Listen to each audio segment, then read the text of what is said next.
एक तो मैं बिल्कुल ही सरप्राइज नहीं हूं जिस तरीके से जिस डायरेक्शन में स्पीकर का डिसीजन जा रहा है। दूसरा, बचपन से हमने ये कहावत सुनी थी, वही होता है जो मंजूर खुदा होता है। रिपब्लिक है देश के, फिर कहा गया वही होता है जो मंजूर कॉन्स्टिट्यूशन होता है। 2014 के बाद से एक नई परंपरा शुरू हुई है, वही होता है जो मंजूर अमित शाह और नरेंद्र मोदी होता है। और वही हम एक्शन में देख रहे हैं महाराष्ट्र में, जिस तरीके से निर्णय लिए जा रहे हैं।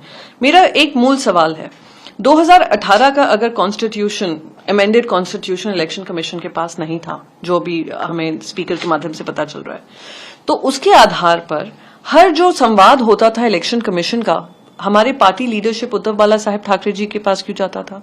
अगर आपके पास रिकॉर्ड नहीं था, जो सारे एबी फॉर्म्स जिसपे ये सारे गद्दार 40 लोग लड़े हैं, वो एबी फॉर्म्स पार्टी पक्ष प्रमुख ने साइन किए थे, वो कैसे मान्य हो गए?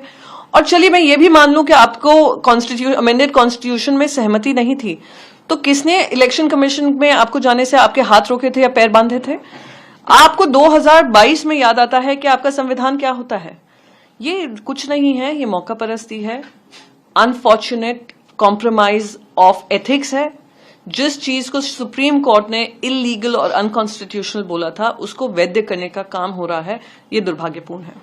वो आगे ये भी कह रहे थे कि यूबीटी गुट के पास कोई रिकॉर्ड नहीं है, कोई आपके पास कोई मटेरियल भी नहीं है।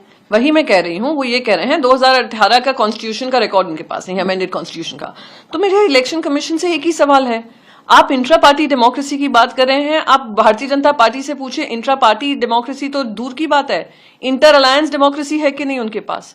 दूसरी बात, आप कह रहे हैं आपके पास रिकॉर्ड नहीं था। रिकॉर्ड नहीं था तो आपने सारे एबी फॉर्म्स को मान्यता किस आधार पर दी?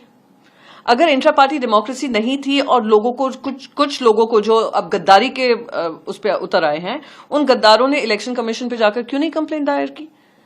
तो अब आकर कहना, तो ये कुछ सवाल, कुछ बेसिक सवाल जो होते हैं वो दिमाग में आते हैं। पर मैं फिर भी कहूंगी, ये निर्णय से जनता का जो मूड है, जो जनता देख रही है किस तरीके से नाइंसाफी हुई है, जिस तरीके से एक पार्टी को तोड़ा गया है, आप मान लो ये हो गया है कि आपके घर में चोरी होती है, आप पुलिस स्टेशन जाकर कहते हैं मेरे घर में चोरी हुई है, आप उनको ये बोल देते हैं, पुलिस ये कह देती है कि ये चोरी जो हुई है, जो चोरी का सामान है, वो चोरों को बिलोंग करता है, जो ओरिजिनल ओनर है उसको नहीं। आज जो काम हुआ है वही हुआ है इलेक्शन कमीशन के निर्णय से को लेकर, और आज इलेक्शन कमीशन का ये कहना कि हमारे पास ये कोई